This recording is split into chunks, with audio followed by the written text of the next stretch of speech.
Bom dia.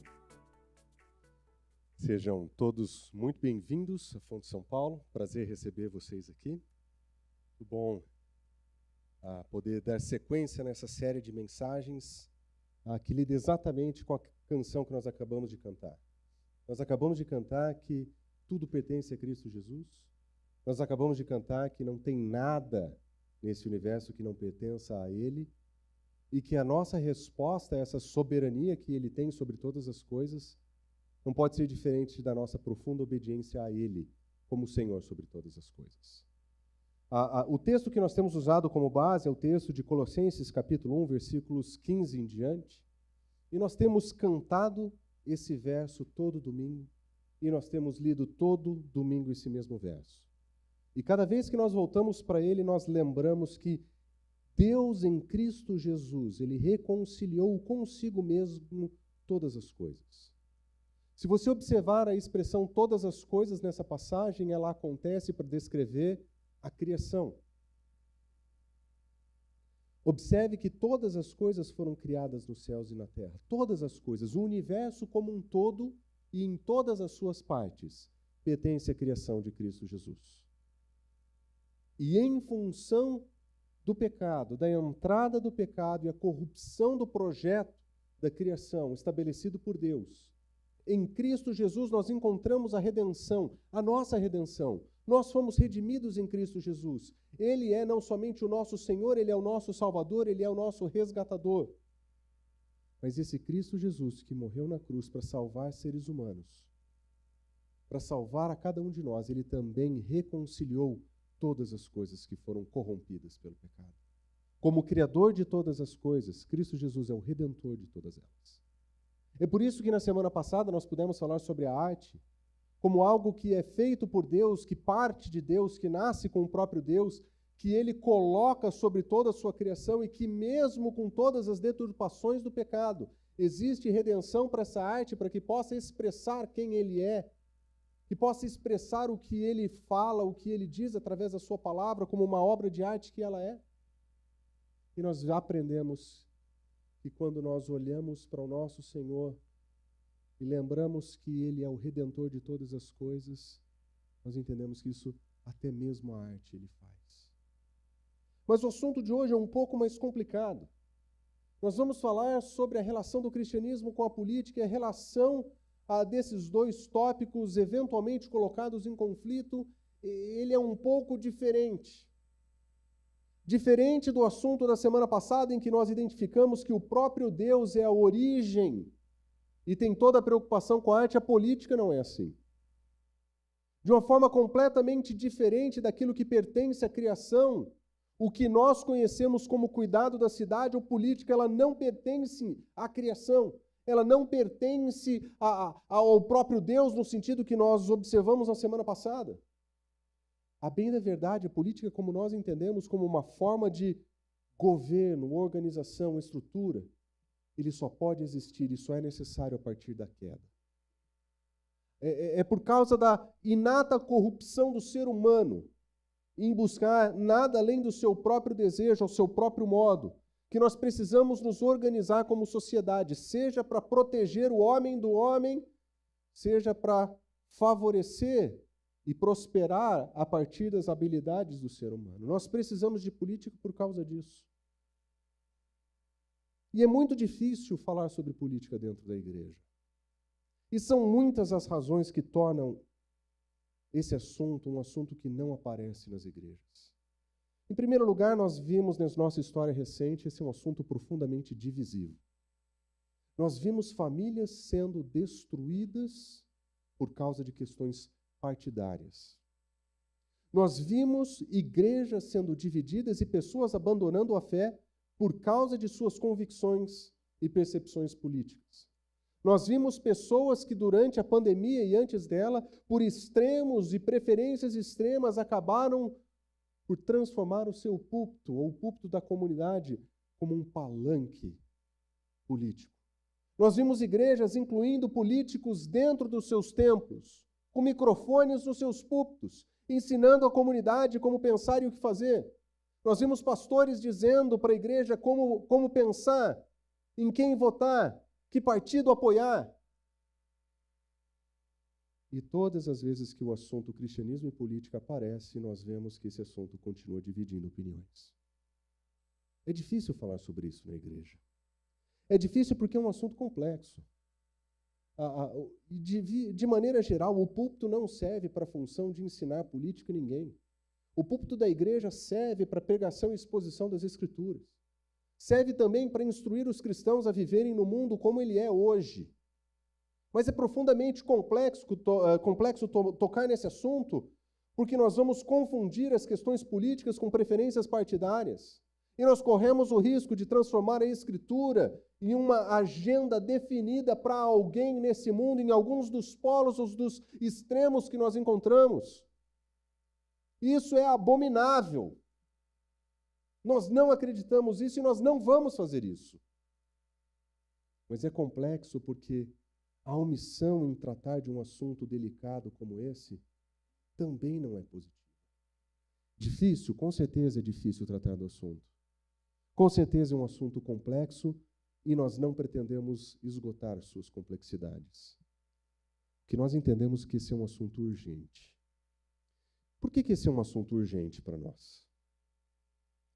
Porque nós estamos vendo os nossos irmãos em Cristo Jesus, os nossos familiares e amigos queridos, correndo um risco muito grande de transformar suas preferências eleitoreiras em ídolos no seu coração. E nós estamos vivendo em um momento em que a idolatria política se alastra a passos largos dentro das nossas comunidades. E nós estamos vendo uma enxurrada de propaganda política e eleitoreira sendo feito a partir dos cristãos. Porque a impressão que eu tenho é que nós perdemos o foco do lugar da nossa fé nesse cenário. Esse é um assunto urgente que precisa ser tratado e nós vamos tratá-lo aqui. Mas nós vamos fazê-lo considerando um grande temor que mora no meu coração. O temor de que nós, como nossa igreja, a nossa comunidade, a comunidade da qual eu sou pastor, se entregue à idolatria da política, se entregue à idolatria partidária e abandone Cristo Jesus e o Evangelho. Por isso eu não falo hoje, de maneira nenhuma, como alguém que transmite uma mensagem para qualquer outra comunidade senão a nossa. Inclusive, se você acompanha pela internet, a mensagem que nós estamos falando é para a nossa comunidade. Eu não sou pastor de todas as igrejas do Brasil. Eu não sou pastor de muitas comunidades. O Senhor me trouxe a São Paulo para pastorear o rebanho que é dele aqui. E é com vocês que eu falo. O perigo da idolatria, ele é tão forte que, se nós formos honestos com o que nós escutamos por aí, vocês vão perceber que existem propostas claramente religiosas quando o assunto é política. Existe a manifestação de um reino, existe a manifestação de um Messias, existe um evangelho, uma esperança e uma escatologia. No final, as nossas propagandas políticas e aquilo que nós estamos ouvindo, embora elas tenham nascido em ambientes seculares e talvez até mesmo ateus, eles são propostas religiosas e elas querem espaço no seu coração. E se você olhar no extremo direito dessas preferências, você vai encontrar que existe um reino chamado mercado, e o mercado é o regulador de todas as coisas. O mercado, se bem equilibrado, se justo e se honesto, então o mercado vai ter condições de reservar e oferecer ajuda.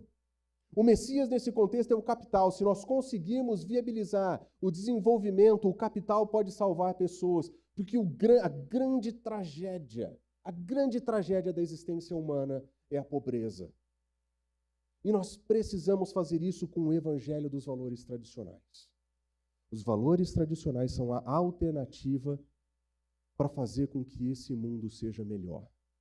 Se nós conseguirmos resgatar os valores da família, então nós poderemos ter restauração, porque nossa esperança é status.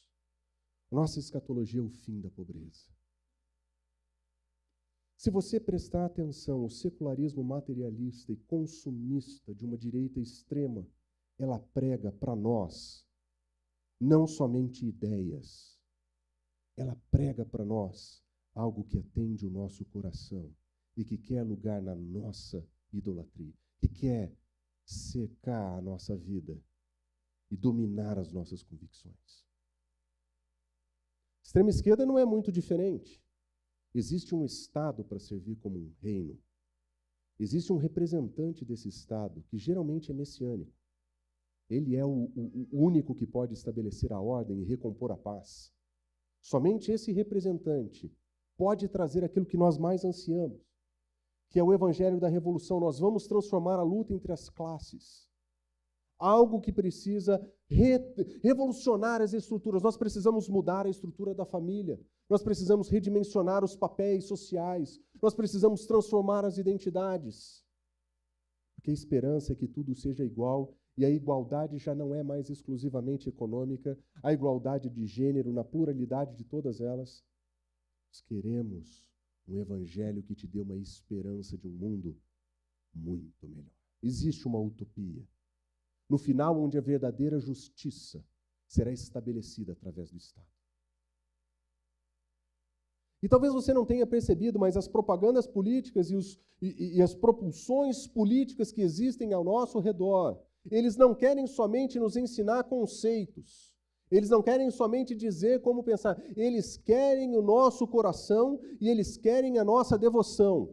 E essa idolatria desmedida tem entrado dentro das igrejas e criado dentro de comunidades que afirmam o senhorio de Jesus Cristo sobre todas as coisas, dentro de comunidades que têm essa afirmação, novos ídolos, novos templos, novos tabernáculos, para novas propostas sociais, culturais, econômicas e seja o que for. Eu não falo o que falo hoje como cientista político. Eu não sou. Eu não falo como professor de sociologia. Eu não sou. Eu falo como pastor que tem que dizer para vocês que o perigo da idolatria está mais perto do que vocês imaginam.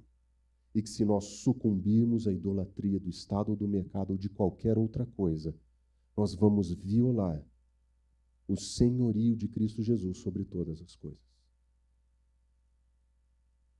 Eu falo como pastor, mas eu espero soar como profeta. Não como quem tem uma palavra divina, mas como quem aponta um perigo. Um perigo que está perto de nós, muito mais perto, e que aponta para uma proposta diferente. Quando Agostinho escreveu Cidade de Deus, ele descreveu a humanidade basicamente em dois diferentes reinos, ou duas diferentes cidades.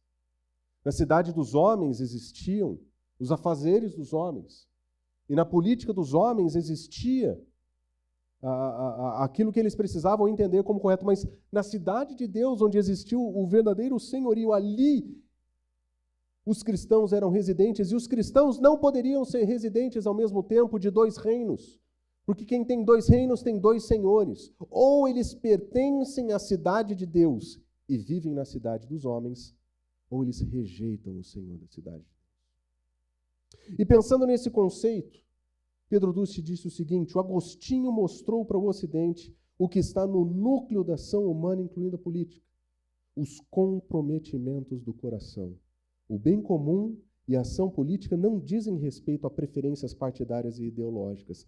Elas antes são reflexos dos nossos amores mais íntimos, a Deus ou a um outro ídolo qualquer. É sobre isso que eu quero falar. É sobre isso que eu quero falar. Onde estão os nossos amores mais íntimos quando nós conversamos sobre política? Já falei para vocês. A proposta não é ser partidário, a proposta não é ser politicamente correto. A proposta é endereçar o nosso coração nos nossos amores mais profundos. E por isso, antes de iniciar a mensagem, eu gostaria de orar para que o Senhor falasse ao nosso coração e para que nós pudéssemos ter a oportunidade de sondar onde está o nosso coração no meio dessa conversa. Vamos orar? Senhor Deus, aquilo que vamos conversar hoje aqui é, antes de mais nada, uma busca para encontrar na Tua palavra aquilo que o Senhor pode nos ensinar, aquilo que é mais básico e mais simples da Tua palavra, para nos oferecer orientação e direção. Nós não queremos cair na tentação da idolatria política. Nós não queremos ceder o nosso coração, o espaço que é Teu. Nós não queremos ceder a lealdade que deve ser ao Senhor. Nós queremos ser santos e fiéis ao Senhor nesse mundo. Por isso nós pedimos, Senhor, que nessa manhã seja o Senhor a falar através da Tua palavra. Nós oramos em nome de Jesus. Amém. Mas qual é a proposta, então, para o dia de hoje? A minha proposta é apresentar 5 princípios das Escrituras que nós vamos usar para nortear a nossa perspectiva sobre a interação e a relação entre o cristianismo e a cultura. 5 princípios. Eu pretendo ser breve com cada um deles. A proposta não é ser exaustivo, nem oferecer uma versão final. A proposta é falar com a fonte São Paulo. 5 princípios derivados da Escritura, para nos ajudar a entender como nós vamos viver a nossa fé pública quando o assunto é política. Vamos lá? O primeiro princípio que eu quero chamar a sua atenção é o princípio do reino de Deus. Se nós vamos conversar sobre política e nós entendemos que existe uma idolatria que modela um reinado de alguém que não é o Senhor, nós precisamos entender onde nós estamos no meio de tudo isso. Se eu pudesse desenhar de uma maneira absurdamente simplista as diferenças de opinião sobre o reino, eu diria o seguinte: que aqueles que afirmam a soberania do Estado querem que todas as funções sociais em todas as suas esferas respondam ao Estado, pelo menos na sua versão mais extrema. Nessa forma de olhar para esse novo reinado, onde o Estado é soberano sobre todas as coisas da vida, o indivíduo, a família, a cultura, a religião respondem ao Estado e o Estado determina as funções, o Estado regula as relações, o Estado não estabelece somente leis, ele estabelece um ponto de soberania. Por um outro lado, aqueles que entendem que a melhor estratégia social para que essa civilização seja próspera, eles colocam o indivíduo como supremo sobre todas as coisas, e talvez o ponto mais perto da extrema-direita fosse alguma coisa parecida com isso, onde o indivíduo é responsável por todas as partes. O Estado, a educação, a ciência, a família, a arte e a própria igreja respondem a esse indivíduo. Ali, nesse individualismo que é muito forte no Ocidente, que é muito forte nos países seculares, materialistas, capitalistas. O indivíduo é o centro das coisas. Mas no nosso país, nós observamos que não somente a tensão entre os extremos existe nas suas propostas de soberania, existe uma bancada evangélica que entende o cristianismo como uma religião autorizada para funcionar como modeladora das funções sociais. Essa religião autorizada, eles acreditam, é aquela que precisa estabelecer novas legislações para que as suas preferências pessoais e religiosas sejam impostas na sociedade. E eles procuram leis que favoreçam igrejas, eles procuram de leis que favoreçam as convicções pessoais das igrejas, até mesmo projetos de lei que proíbem novas traduções das Escrituras nós estamos tendo esse ano. Esse modo de pensar é muito mais parecido com a imposição da Sharia muçulmana do que a sabedoria da Torá do Antigo Testamento.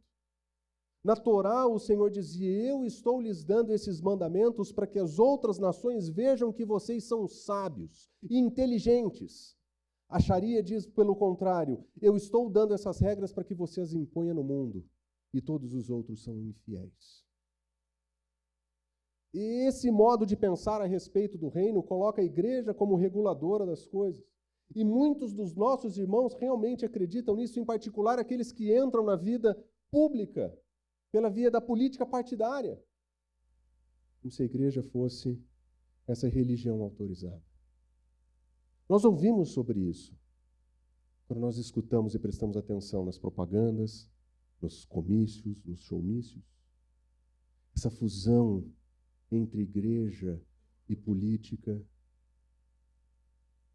onde a primeira-dama diz: esse é o eleito de Deus, escolhido para salvar essa nação. Nós estamos vendo essa fusão. Essa fusão é perigosíssima. Nós estamos ouvindo essas coisas. Mas a grande maioria de nós funciona de um jeito um pouco diferente. E talvez esse seja o cenário mais perto de nós. Nós acreditamos que Deus é soberano sobre a igreja e que sobre todas as outras esferas seculares Ele é soberano, mas Ele não realmente se importa. Ele não vai propriamente tocar nesse assunto. E a maioria de nós está muito mais perto disso aqui, porque nós não vamos nos envolver com esses assuntos, nós não vamos conversar sobre essas coisas, porque não tem jeito, o Estado é corrompido, o homem é pecador, não tem muito o que fazer, nós estamos vendidos. Conversando com um amigo que, durante um bom tempo de sua vida, estudou para ser alguém funcionando no governo, ele me sugeriu ler um livro do José Murilo de Carvalho falando sobre a história da cidadania no Brasil. Porque quando eu conversava com ele, eu falava que essa visão mais comum entre os cristãos me parece ser algo típico dos evangélicos. Ele falou: não, querido, isso daqui é típico do brasileiro. Na história dos direitos políticos do país, nós vimos isso. E lendo o livro, de fato, é exatamente isso que fica claro.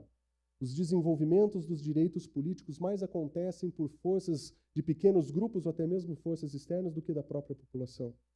A população mais assiste que participa. E quando nós olhamos para o Brasil de uma maneira geral, nós vemos isso, nós mais assistimos que participamos. A diferença é que o evangélico tem uma desculpa bíblica para isso. Nós não podemos. Está tudo perdido. E essa soberania dividida que a maioria de nós enfrentamos e que nós vemos em alguns lugares é a soberania da preguiça. Nós não podemos, nós não vamos. A Escritura, por um outro lado, difere de todas essas propostas. A Escritura apresenta que existe somente um rei e existe somente um reino. Pelo menos um reino verdadeiro. As Escrituras não colocam Deus submisso a ninguém. Deus nunca responde a ninguém na Escritura como se ele fosse subordinado a algum modelo, algum líder. Não importa quão poderoso ou grande seja a sua nação, não importa qual é o tamanho do seu exército, a Escritura sempre tem um Senhor soberano sobre todas as coisas. E o Senhor reina absoluto sobre o Estado, sobre a educação, sobre a ciência, sobre a família, sobre a arte, sobre a igreja. Tanto é que quando os apóstolos nos ensinam sobre a nossa relação com o Estado, ele fala: não existe autoridade que não tenha sido instituída por Deus, porque em última análise, a autoridade final continua do próprio Senhor. Ele pode pôr, ele pode tirar, mas é Ele quem está no comando.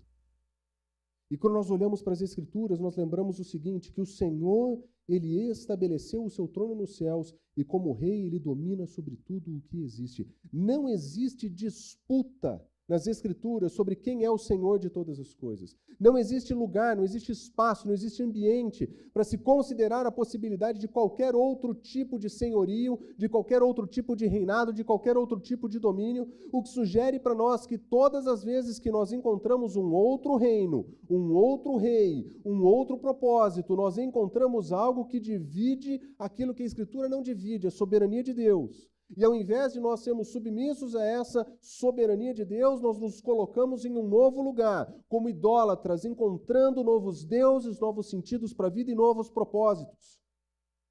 Como que isso acontece? Abra suas mídias sociais. Imagina que os seus familiares que sejam favoráveis a quaisquer partidos políticos, imagina se por um momento eles tivessem o mesmo ímpeto para falar sobre Cristo Jesus e a salvação que eles têm para falar sobre projetos políticos, e você vai entender O porquê que isso não acontece? Existem deuses diferentes na vida, existem propósitos distintos, existe idolatria. E nessa idolatria existe um abandono da soberania de Deus e do seu reinado. Nós não podemos fazer isso. Nós não podemos abrir mão de uma verdade que a Escritura não nos deixa errar. Existe um Deus, um soberano, e nós só prestamos culto a Ele, nada além dele. Ele é Senhor sobre todas as coisas. Aliás, a soberania absoluta de Deus diz que o reino dele é prioridade absoluta para nós. Nós buscamos em primeiro lugar o reino dele e a justiça dele. A prioridade tem que ser absoluta. Como pastor da nossa igreja, o que eu estou dizendo é que nós não podemos ceder às tentações de novos reinos, novos reis e novos soberanos. Filhos de Deus que somos, nós temos um Senhor, nós temos um único Deus, e só Ele merece toda a glória.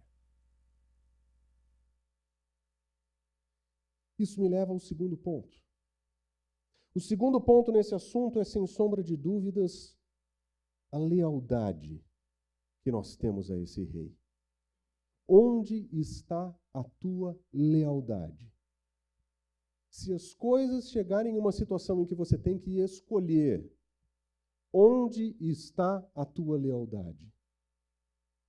E para ilustrar a importância de uma lealdade completamente orientada ao nosso Senhor, que é soberano sobre todas as coisas, e é o nosso Senhor, porque é isso que nós declaramos,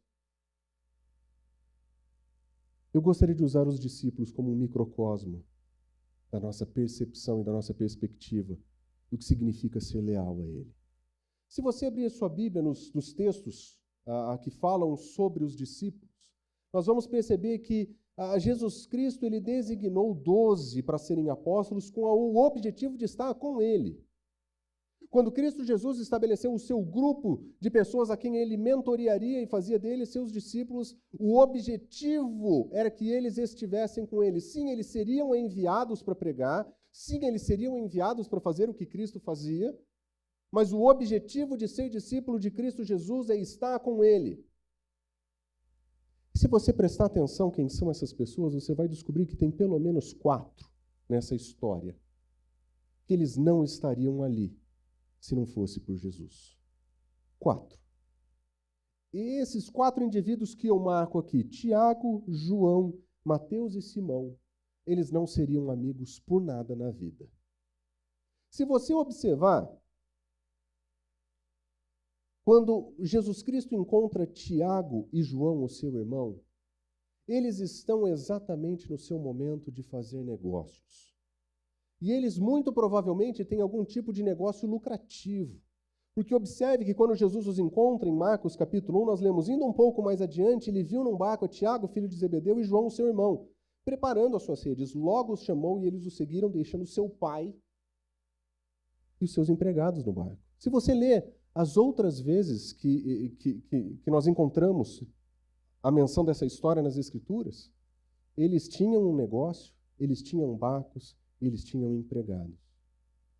Certamente esses indivíduos conheciam a lealdade ao mercado. Eles sabiam o que significava trabalhar, ganhar e provavelmente ganhar bem. Na Galileia, o trabalho de venda de peixes talvez não fosse tão próspero como em outras regiões mais perto do mar. Mas essa era uma profissão provavelmente muito bem sucedida naquela região. E para aquele contexto, esses eram homens do mercado. E eles estavam trabalhando por seus lucros. Mas Jesus Cristo, quando os chama, eles abrem mão de tudo. Eles abrem mão de tudo para estar com Cristo Jesus.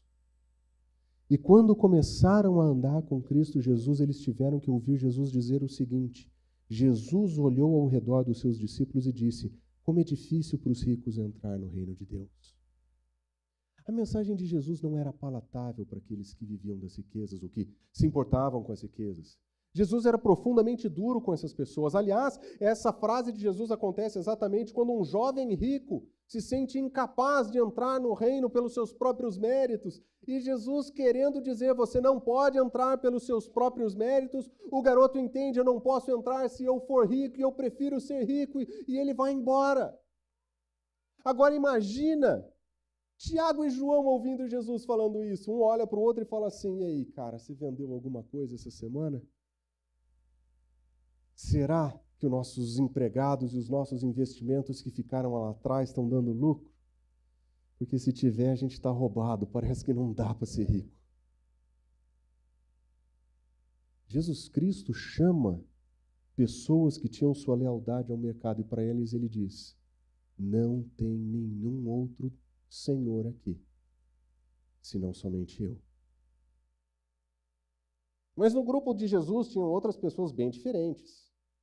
Se você olhar no texto onde ele apresenta as pessoas, nós encontramos um tal de Simão. Simão é a representação do oposto. Simão ele é descrito como zelote. Se você olhou em algum lugar ou estudou alguma coisa sobre o que significa ser um zelote nesse período, significa que você defende o Estado de Jerusalém com unhas e dentes e com armas e pedaços de pau, e você está pronto para a revolução. Os zelotes odiavam os romanos, a imposição do império ali era um tipo de imperialismo que precisava ser combatido. Eles precisavam remover as forças do império, e eles iam pegar em armas e iniciar uma grande revolução. Aliás, alguns anos depois de Jesus, é exatamente isso que eles fazem. Eles se levantam contra Roma e dizem, vocês não têm lugar aqui. E Roma passa como um trator por cima deles. Mas no grupo de Jesus tinham pessoas leais ao mercado. Tinham pessoas leais ao Estado. Eles queriam a nacionalidade, a liberdade do país. Mas para andar com Jesus, tudo isso era secundário. Aliás, imagina um zelote ouvindo Jesus falar. Vocês ouviram olho por olho e dente por dente, mas eu vou dizer outra coisa para vocês. Não resistam ao perverso. E se alguém te ferir a face direita, ofereça também a outra. Se alguém quiser processar, tira a túnica, deixe leve a capa também. Imagina um zelote ouvindo Jesus dizer, não resista ao homem mau. Jesus, o império é poderoso, Jesus. Estão acabando com a gente. Como assim não resista ao homem mau? Como assim? A gente não vai levantar contra eles? O Senhor não é o tal do Messias que veio resolver essa parada aí para nós, não? Porque eu estou na expectativa do Senhor levantar o seu exército aqui a qualquer momento. Como assim não resiste? Dá outra face. Senhor Jesus, o Senhor está ficando um pouco fora de esquadro, Senhor Jesus. Nós estamos aqui para fazer guerra. Onde estão as facas? Onde estão? Cadê o nosso exército, Jesus? Para os zelotes, Jesus Cristo estava dizendo, não existe nenhum outro Senhor aqui senão eu. Mas tem Mateus. Mateus talvez fosse o indivíduo mais odiado pelos outros dois. Porque aqueles que têm lealdade ao mercado, eles dizem, eu faço, eu mereço, eu conquisto, eu compro, eu vendo. Os estadistas diriam, nós vamos restaurar a nobreza da nossa nação. Mateus pertencia ao grupo que dizia assim, tá bom, tá jóia. Contra esse Estado do tamanho que ele dá, não tem como vencer. Eu já sei o que eu vou fazer. Eu vou fazer dinheiro me vendendo para o Estado. Ele era um funcionário público. Mas ele não era um funcionário público do Estado dele, ele era um funcionário público do Estado que o dominava. Ele morava entre os judeus, mas ele prestava serviços a Roma. E sabe qual era a função dele? Recolher dinheiro. E sabe o que estava dentro do job description desse cara? Extorquir. Roma não se importava que aqueles que estavam colhendo os impostos cobrassem a mais para benefício próprio. Caixa 2, rachadinha. Esses caras eram campeões disso aqui. O que Roma queria é que aquilo que foi exigido fosse recebido, e se não fosse, eles tinham um jeito de resolver esse problema. Quem era leal ao mercado deve odiar a gente ficando rica atrás do roubo de pessoas preguiçosas, não é? Agora imagina Zelote, querendo salvar a nação do imperialismo romano, e um ali entre eles falando assim: queridão, a gente pode aproveitar os benefícios do Estado e ganhar muito dinheiro com isso aqui, a gente nem precisa ser honesto. Mas Jesus saiu e viu um homem chamado Mateus. Ele estava sentado na coletoria e ele disse: siga-me. E Mateus largou tudo para trás e seguiu. Tinha alguma coisa que para Mateus era mais importante do que o seu ganho pessoal e a sua venda para o Estado. Em Cristo Jesus ele encontrou provavelmente aquilo que a coletoria não lhe daria. Que foi o que Simão encontrou em Jesus, que na Revolução ele não encontrou.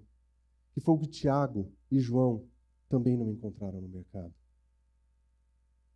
É um Senhor sobre todas as coisas que é Salvador.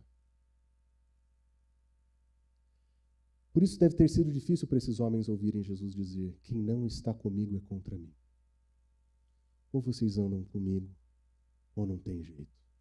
Agora imagina esses homens todos ouvindo a seguinte frase: se alguém quiser me acompanhar, negue-se a si mesmo, tome sua cruz e siga-me, porque quem quiser salvar a sua vida perderá. E quem quiser perder a sua salva por minha causa e pelo Evangelho a salvará. A tua causa, seja ela o mercado, o Estado, ou o ganho financeiro, qualquer que seja a tua causa, se você viver pela tua causa, você vai perder sua vida. É isso que Cristo Jesus está dizendo. Só existe uma causa digna de gastarmos a vida, que é perder a vida por causa do Evangelho e por causa de Cristo Jesus. E quando nós olhamos para o texto das Escrituras, esses homens completamente diferentes, eles responderam a Cristo Jesus do mesmo modo que nós precisamos. Com todos os seus defeitos e com todas as suas falhas, eles decidiram ser leais a Cristo Jesus, porque eles não queriam ser contra Ele, eles queriam ajuntar com Cristo e não espalhar contra Ele. Eles entenderam que Cristo Jesus era o único que merecia lealdade absoluta. É por isso que nós precisamos voltar para a Escritura, quando o assunto é política. Nós vemos que o grupo de Jesus era diverso. Jesus não disse para os homens leais do mercado: vocês têm que voltar para o Estado. E nem disse para o zelote: você tem que voltar para o mercado. E ele também não disse para o publicano: você tem que encontrar alguma função no meio do caminho. O que Jesus Cristo disse para ele foi: você tem que se negar. Você tem que abrir mão das tuas causas. Você tem que abraçar a causa do Evangelho. É uma outra questão de lealdade. O que não dá para ele é ter dois senhores. Por isso que quando nós lembramos o que o reino é e quem é o rei, e que nós lembramos quem é o nosso Senhor e a nossa lealdade devida a Ele, nós não podemos correr o risco de adotar nenhum tipo de idolatria que coloque Jesus Cristo em segundo plano, que coloque o reino de Deus em segundo plano. Jesus Cristo, no seu exemplo dos seus discípulos, ele até aceita um grupo diverso de opiniões políticas, mas ele não aceita lealdade dividida. Pessoas de convicções diferentes são bem-vindas, mas elas têm que ser secundárias à lealdade de Cristo Jesus. Elas não podem ser a causa da nossa vida. Elas não podem ser o nosso evangelho, o nosso reino. Não pode ser a nossa mensagem ou esperança. Nós temos um rei, nós temos um evangelho, e nós temos uma missão. E nós não trocamos a glória de Cristo Jesus por pratos de lentilhas mal servidos. Nós não trocamos a nossa lealdade a Cristo Jesus por idolatria barata, por ideologia barata.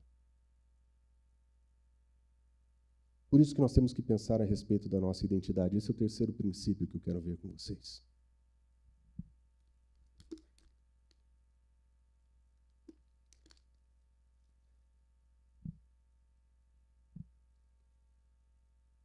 Se nós somos súditos do reino de Deus e a nossa lealdade está em Cristo Jesus, nós precisamos lembrar o nosso reino, o nosso reinado e a nossa pátria não é essa. Nós não temos a nossa cidadania nacional acima da nossa cidadania celestial.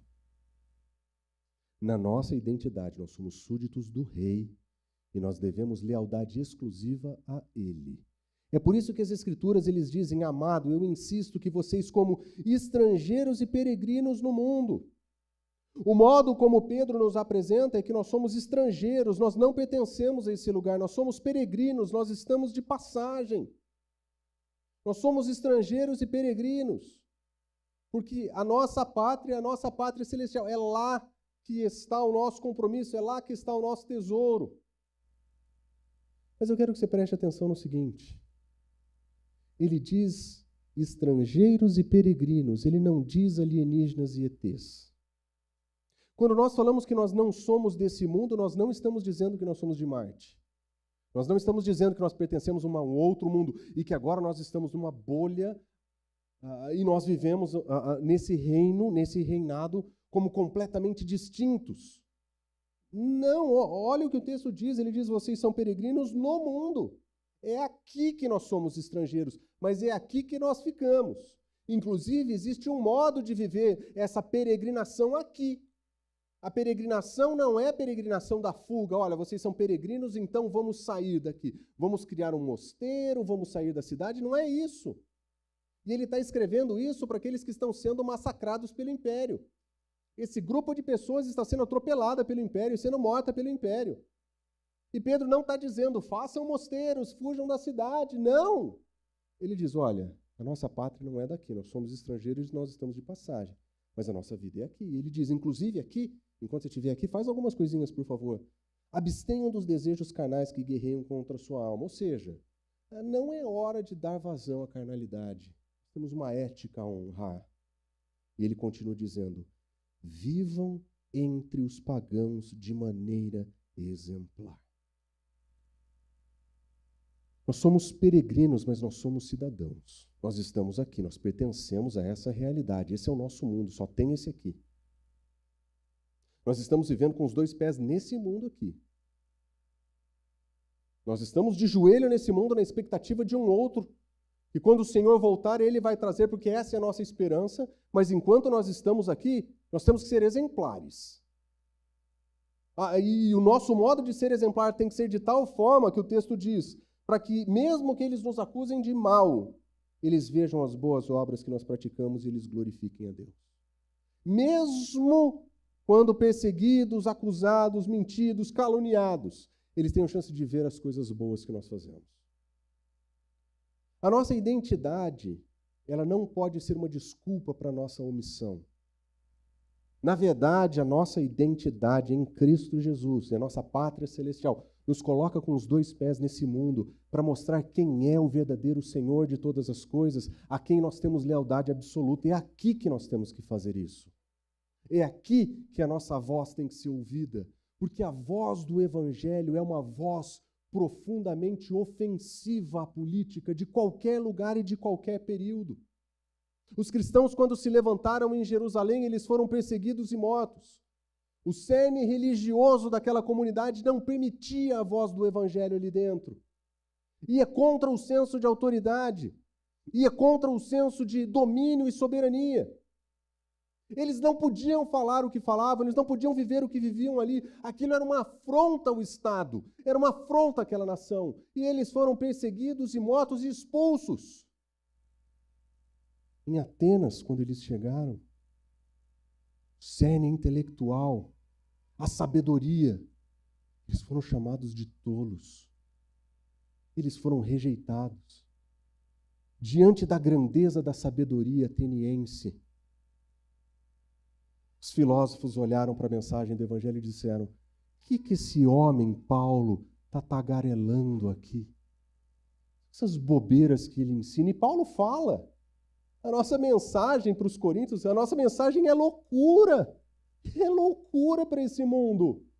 E eles foram rejeitados ali. Mas quando o cristianismo trombou com Roma, e eles disseram: não existe nenhum Senhor senão Cristo Jesus. César não é Senhor. Ah, quando eles falaram isso, eles foram massacrados. Quando eles trombaram na autoridade supostamente suprema do imperador, eles foram massacrados. Os cristãos, desde o seu início, têm na sua mensagem um conteúdo afrontoso para as mais diferentes versões. Sejam os religiosos de Jerusalém, seja a academia de Atenas, seja a política de Roma, a mensagem do Evangelho, ela era confrontadora com realidades políticas e verdades que vêm do próprio Deus. Os cristãos não abriram mão da sua lealdade. Os cristãos primitivos não abriram mão do senhorio de Cristo Jesus. Eles estavam de passagem e sabiam disso, mas eles não tinham nenhum outro reino, ou outro rei, ou outro evangelho. Nós temos que seguir esse exemplo. É aqui o nosso lugar. Então nós precisamos responder a pergunta. Diferente dos nossos irmãos do passado, que viviam debaixo de um império, que eles não tinham como participar, como é que nós vamos fazer a nossa participação? Como é que nós vamos participar no nosso contexto? E, queridos, existem muitas propostas de participação, existem muitas ideias por aí, existem muitos conceitos apresentados, existem livros dos mais diferentes tipos, de diferentes perspectivas e opiniões. Porque todas as vezes que nós tocamos no assunto de participação, nós não estamos falando objetivamente daquilo que a Escritura espera, mas do modo como nós interpretamos a nossa realidade e de como que nós interagimos com a nossa realidade, baseado no que nós conhecemos na Escritura. Nós não conhecemos no passado, em nenhum lugar na Escritura, orientações para se viver em um país democrático, que coloca diante de nós a possibilidade de participação. Os cristãos primitivos não tinham participação nenhuma. No império, ou você se vende ao império e abre mão do senhorio de Cristo Jesus, ou não existe participação. Por isso que existia confronto e afronta. Mas e nós? Como é que nós vamos fazer? Eu proponho 3 sugestões. A primeira delas eu quero chamar de presença virtuosa.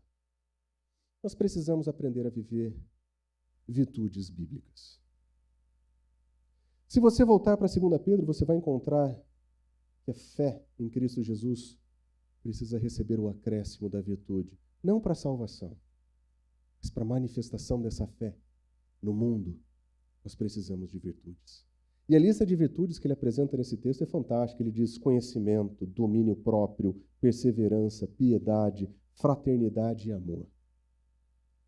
Pedro nos oferece uma série de listas de virtudes que precisam ser vividas. E esses princípios que valia para aqueles irmãos que estavam sendo amassados pelo império, vale para nós, que estamos sendo atacados nas mídias sociais. E a mídia, às vezes, não gosta muito da gente. Mas nós precisamos de uma presença que seja de fato virtuosa. Por exemplo, quando nós olhamos para as Escrituras, nós ouvimos o Senhor dizer que Ele é Pai dos órfãos e defensor das viúvas, e que em sua santa habitação, Deus dá um lar aos solitários, Ele liberta os presos, dá prosperidade, mas os rebeldes vivem em terra árida. A Escritura apresenta o nosso Senhor como aquele que faz justiça. E é por isso que nós encontramos em vários lugares os salmistas dizendo: garantam justiça para os fracos e para os órfãos, mantenham os direitos dos necessitados, livrem os fracos e os pobres, libertem-os das mãos dos ímpios. Da mesma maneira que Deus é identificado como portador da justiça, o justo, o Filho de Deus deve manifestar essa justiça divina. E é isso que nós chamamos de presença virtuosa. Nós precisamos estar presentes na nossa sociedade, no nosso contexto, com as virtudes que pertencem a Deus, que pertencem ao povo de Deus. Nós não precisamos ser o povo do discurso, nós não precisamos ser o povo da oferta e da propaganda política, nós precisamos ser o povo da ação. Nós precisamos fazer coisas enquanto nós temos oportunidade, enquanto existe possibilidade. Num país que tem abertura, participação, nós precisamos pensar estrategicamente em como usar as virtudes divinas para apresentar para manifestar e viver essas virtudes. É por isso que nós ouvimos em Isaías ele dizendo, o profeta contra a multidão, contra o povo, dizendo o seguinte: quando vocês estenderem suas mãos em oração, eu esconderei de vocês os meus olhos, mesmo que se multipliquem as suas orações, eu não escutarei. As suas mãos estão cheias de sangue, vocês primeiro precisam lavem-se, limpem-se, renovem suas más obras, para longe da minha vista. Parem de fazer o mal e aprendam a fazer o bem. Busquem a justiça e acabem com a opressão. Lutem pelos direitos dos órfãos. Defendam a causa da viúva. O órfão e a viúva representam os marginalizados da sociedade, aqueles que não têm voz, que não têm voto, que não têm vez, que não têm lugar. E Deus está dizendo para o seu povo, por meio do profeta, se vocês ficarem orando muito e não fazerem o que vocês têm que fazer, eu não vou ouvir o que vocês estão orando. Não adianta uma religiosidade que não funciona. Não adianta uma religiosidade vazia. Onde estão as virtudes do povo de Deus? Onde está a ação do povo de Deus? Nós vamos ouvir os clamores de dores ou nós vamos somente fazer orações? O que Deus está dizendo por meio do profeta, que as nossas orações serão vazias se elas não vierem com ações. A vida espiritual e a vida pública não estão tão separadas como às vezes nós gostaríamos que fosse. Pelo menos não na Escritura. A Escritura fala sobre compaixão. Ele diz assim, diz o Senhor do Exército, administrem verdadeira justiça, mostrem misericórdia e compaixão uns com os outros, não oprimam viúvas, órfãos, nem o estrangeiro, nem o necessitado. Em Tiago ele vai dizer, a verdadeira religião, a religião verdadeira que aceita como pura é cuidar dos órfãos, das viúvas. Mas existe um chamado que eu gostaria de lembrar sobre virtudes, que diz respeito a essa presença virtuosa através da verdade. Nós precisamos relembrar que nesse universo onde existe somente um rei, somente um Senhor a quem nós devemos lealdade, que nós não podemos sucumbir ao pai da mentira. Porque quando nós servimos a mentira no nosso mundo, nós servimos ao próprio Satanás. E esse recado é particularmente importante para nós, porque nós estamos entrando em momento político, nós estamos entrando em momento eleitoral. E se tem alguém que não pode ser responsável por produção, disseminação, encaminhamento de WhatsApp, de fake news, são aqueles que amam a verdade e dizem que o seu Senhor é o Senhor da verdade. Nós não podemos compactuar com esse tipo de manipulação. Nós não podemos fazer isso, porque nós somos servos do Senhor da verdade. E nós temos o seguinte mandamento: cada um de vocês deve abandonar a mentira e falar ao seu próximo, todos sobre os membros de um só corpo. Nós não podemos nos envolver com fake news. Apareceu notícias verdadeiras ou parecidas com verdadeiras. E, um parênteses, não são somente as notícias do WhatsApp que são corrompidas. Às vezes os grandes produtores de notícia também têm os seus problemas. E nós que amamos a verdade, nós vamos ter um trabalho profundamente chato daqui para frente. Nós vamos precisar checar as informações, inclusive dos grandes veículos de mídia. O tanto que a gente consegue. Eu não estou falando para você ser um exegeta do jornal. Eu estou dizendo para você que você não pode ser portador, disseminador ou encorajar aquilo que é falso porque favorece o teu partido ou a tua preferência. Porque quando você fizer isso, você abriu mão da tua lealdade a Cristo Jesus e você se fez servo da tua idolatria política. nesse momento você serve as tuas idolatrias e não o Senhor. Se nós vamos ter uma presença virtuosa, nós precisamos aprender a manifestar virtudes. A verdade é uma delas. Mas nós precisamos de uma presença sacerdotal também. Nós não podemos somente manifestar virtudes. Presença sacerdotal significa que nós temos que aprender a como lidar com o nosso mundo de uma maneira de serviço, de uma postura de serviço. A presença virtuosa é o teu caráter, o teu coração diante do Senhor, mas o que nós vamos fazer? A primeira coisa que eu quero dizer para vocês é que, independente de qual seja o governo que esteja sobre nós, seja o Império Romano que nos trucida, seja o nosso Estado brasileiro, algumas coisas nós não podemos abrir mão. A primeira delas é, nós precisamos nos submeter. Por causa do Senhor, sujeitem-se a toda autoridade constituída entre os homens. Por causa do Senhor. Observa. Ele não está dizendo que nós devemos ter outro Senhor. Ele está dizendo que por causa do Senhor que nós já temos, nós precisamos ser submissos. Nós não fomos chamados para rebelião, nós não fomos chamados para rebeldia. Seja o rei como autoridade suprema, sejam governantes, porque eles foram enviados para punir os que praticam o mal e honrar os que praticam o bem. A nossa primeira lição para aprender a nossa presença sacerdotal nesse mundo deve começar com uma postura de sujeição. Nós precisamos lembrar desse conceito, isso é um conceito importante.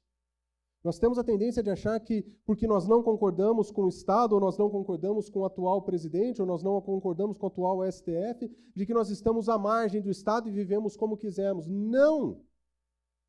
Nós não concordamos com qualquer coisa que a gente não concorde. Mas nós concordamos com a Escritura, que diz que nós precisamos ser exemplares e nós precisamos nos submeter. Aliás, é necessário que sejamos submissos às autoridades, não por causa da possibilidade de uma punição, mas também por questão de consciência. Faz parte da nossa responsabilidade diante de Deus. Olha só o que ele diz, é por isso que vocês pagam os seus impostos. Ah, eu sei que você não gosta do leão, eu sei que você não gosta do carnezinho, eu sei que você odeia aquela parte comida do seu salário retido na fonte, eu sei que você odeia isso, eu sei que você quer resolver esse problema. Mas essa não é tua guerra. Essa não é tua luta. Primeiro, submissão. Depois, honestidade. Nós não podemos apontar os dedos para os nossos políticos e os chamar de corruptos, mesmo quando é fato comprovado, quando nós corrompemos o Estado com a nossa sonegação de impostos. Nós não fomos chamados para ser sonegadores de impostos. Ah, irmão, é para dar uma benção para a igreja. Essa benção é do inferno. Nós fomos chamados para pagar impostos. Nós vamos honrar a nossa cidadania sendo exemplares. Porque quando a gente falar aquele político é corrupto, pelo menos hipócrita a gente não vai ser. Hipocrisia não é um valor do reino. Hipocrisia não é uma virtude de Cristo. Aliás, das falsidades mais combatidas por Cristo Jesus, em particular entre os religiosos dos seus dias, era a hipocrisia. E nós somos muito bons em hipocrisia.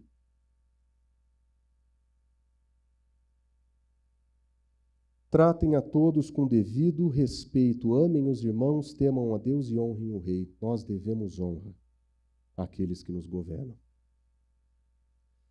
Por isso nós não entramos na questão da calúnia, por isso que nós não fazemos fake news, por isso que nós temos profundo cuidado sobre como falar a respeito dos nossos governantes. Somos subservientes a eles? De maneira nenhuma. Nós fazemos isso por causa do Senhor que nós temos e das virtudes que Ele nos ensina. Nós fazemos isso como um testemunho de que o nosso Deus soberano ensina verdades que podem transformar o mundo. Nós não fazemos isso porque temos medo da retaliação. Nós não fazemos isso porque nós estamos, de alguma forma, cooptando com o Estado. De maneira nenhuma. Nós fazemos isso porque a nossa lealdade a Cristo Jesus nos impele a isso. O reinado do nosso Senhor não é daqui, mas a nossa presença aqui tem que representar o seu reinado, e no reinado dele não tem mentira, não tem desonra, não tem calúnia, não tem fake news, e eu sou membro desse reino, eu me comporto como membro desse reino, porque essa é a minha identidade. Por fim, nós oramos. Antes de tudo, eu recomendo que se façam súplicas, orações, intercessões e ações de graça por todos os homens, incluindo reis e todos aqueles que exercem autoridade. Observe, para que tenhamos vida tranquila e pacífica, com toda piedade e dignidade. Quer estabelecer e iniciar uma revolução pela paz? Ora. Essa é a nossa função sacerdotal. Ora. No momento em que nós estamos, nós precisamos fazer isso mais vezes, com mais frequência. Ora. Mas, por fim, existe uma presença que precisa ser profética. Nós não podemos simplesmente viver uma vida virtuosa, uma vida de presença sacerdotal. Em algum momento, nós precisaremos levantar a nossa voz. E existe o momento e o modo certo de fazer. Se você lembra João Batista, ele vivia em um momento em que as suas autoridades estavam negociando a ética. E Herodes, na tentativa de negociar a ética em favor dos seus desejos sexuais, ele se casa com a mulher do seu irmão. Primeiro, uma loucura política. Em segundo lugar, uma completa desonra ao seu irmão e ao próprio Estado e à ética. E João Batista, vendo aquilo, ele diz o seguinte: isso não é lícito o Senhor fazer. E claro, quando ele ergueu a mão para o Estado e ele apontou o dedo na ferida, ele foi morto. Sua cabeça foi servida em uma bandeja, numa festa onde a sua enteada dançava para que o conquistasse o seu coração, para que ela pudesse pedir o que quisesse. Cena trágica e terrível.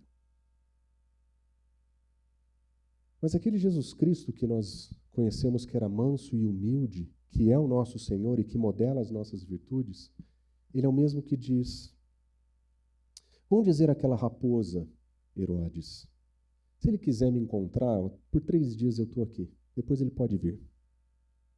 Jesus Cristo, manso e humilde, ele não negociou a verdade.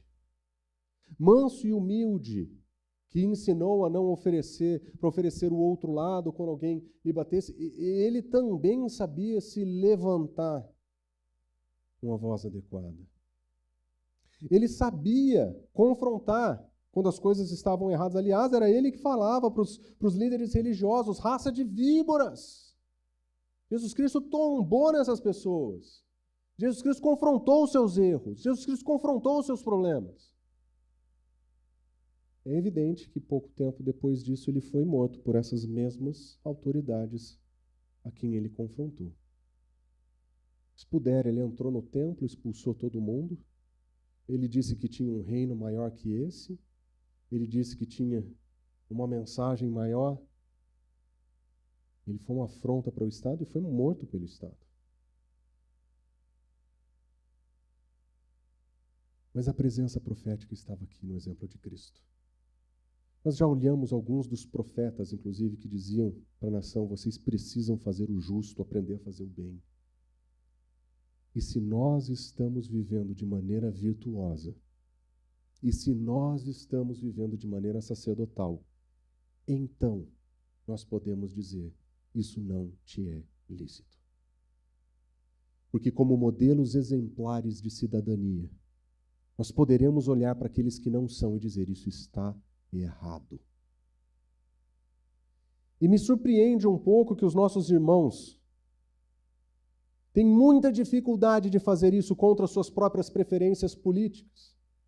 Você pode perceber que aqueles que se inclinam para qualquer um dos extremos, eles têm muita dificuldade de admitir que os líderes e representantes de suas ideias cometem erros ou estão errados ou precisam ser corrigidos. E se o fizerem, aqueles que estão em volta dele vão colocá-lo do outro lado, como se ele fosse um inimigo. Porque isso é idolatria. Porque isso é subserviência. Nós não podemos fazer isso. Nós temos um rei, um reinado, uma identidade. nós queremos levar virtudes, nós queremos servir como sacerdotes, mas se nós precisarmos falar que existe erro, inclusive entre aquele que nós preferimos, ou no ambiente que nos parece mais adequado, se é verdade, se é erro, nós precisamos levantar a nossa voz. Não para causar discórdia entre os nossos familiares e promover guerras. Mas nós podemos erguer a nossa voz e dizer: isso não é lícito. Raça de víboras. Mas isso tem que ser feito somente quando nós estivermos levando uma vida de fato virtuosa, de fato sacerdotal. Aí nós temos lugar para a nossa voz. O problema é que a maioria dos religiosos, eles invertem o processo. Eles querem voz profética, eles querem apontar erros em todos os lugares, levam vidas terríveis, nada exemplares. Não servem, não participam, não oram, não intercedem. São a voz do Facebook, a voz das mídias sociais, são paladinos do Twitter. Não. Nós precisamos entender a nossa participação. E por fim, eu quero dizer, qual deve ser o nosso propósito, então? Se nós vamos participar, qual é o final, o objetivo? E nós vamos apostar no bem comum. É avançada a nossa hora, eu não vou poder investir muito tempo nesse aspecto, mas eu só quero lembrar para vocês uma carta que o profeta Jeremias, ele escreve para o povo de Deus que vivia exilado na Babilônia. Eles estão fora da sua pátria. Eles são estrangeiros em terra. Eles estão sendo oprimidos. Eles são feitos escravos. E ali, naquele lugar onde eles estão sendo dominados, capítulo 29 de Jeremias, nós lemos. Esse é o conteúdo da carta que o profeta Jeremias enviou de Jerusalém aos líderes que ainda restavam entre os exilados, aos sacerdotes, aos profetas de todo o povo, que Nabucodonosor teria deportado de Jerusalém para a Babilônia. Eles estão no pior lugar possível. Fora da sua terra, fora do seu reinado, completamente deslocados, num lugar onde a devassidão impera. Babilônia é o lugar da devassidão. E a carta diz o seguinte: assim diz o Senhor dos Exércitos, o Deus de Israel, a todos os exilados que, olha só, eu deportei de Jerusalém para a Babilônia. O Senhor dos Exércitos é o soberano sobre a deportação do povo. E ele diz: construam casas e habitem nelas. Plantem jardim, comam dos frutos, casem-se, tenham filhos.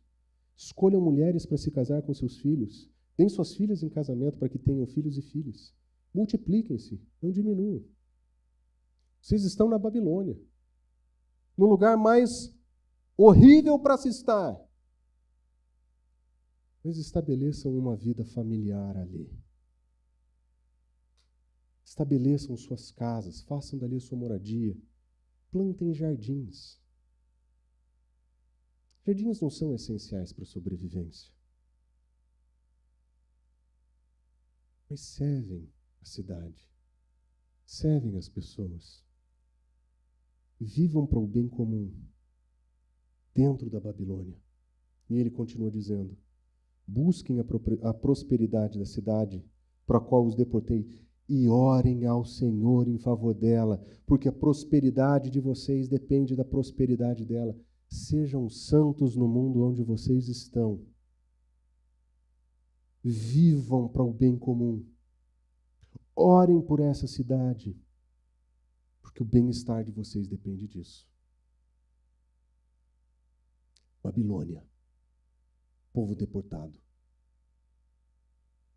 Nós somos peregrinos? Somos. O nosso mundo vive em devassidão? Vive. Nós vamos fugir e abandonar, então, todas as coisas? De maneira nenhuma. Nós vamos fincar um pé, uma presença virtuosa, sacerdotal e profética nesse mundo, mas com o objetivo desse bem comum. Porque nós sabemos que o nosso Deus nos colocou aqui. E nós sabemos que o nosso Deus espera isso de nós. Mas ele solta uma nota que deve animar o nosso coração. Ele diz: quando se completarem os 70 anos, eu cumprirei minha promessa em favor de vocês e vou trazê-los de volta para esse lugar. Que sou eu que conheço os planos que tenho para vocês, planos de fazê-los prosperar e não causar dano, planos de dar esperança e futuro. Nosso lugar não é aqui, nós somos peregrinos. Existe um dia onde o rei vai colocar o seu reino aqui. Até lá, nós vivemos como súdito desse reinado, aqui, na Babilônia, onde nós estamos. Porque isso é participar como membros da comunidade de Deus no mundo.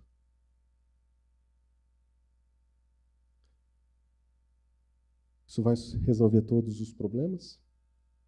Vai resolver todas as tensões? Não. Mas para aqueles que são ovelhas deste pastor, são membros dessa comunidade, o que eu digo para vocês é o seguinte: é isso que nós queremos, como igreja, no país que nós vivemos hoje. Se amanhã as coisas mudarem, nós vamos conversar. Mas enquanto existe espaço para nós, existe oportunidade, nós queremos servir como membros do reino de Deus, sem lealdade dividida, com clara identidade definida, com clareza de propósito, presença virtuosa, sacerdotal e profética para o bem comum. Porque é assim que nós entendemos que nós vamos cumprir o nosso papel aqui, hoje. Vamos orar?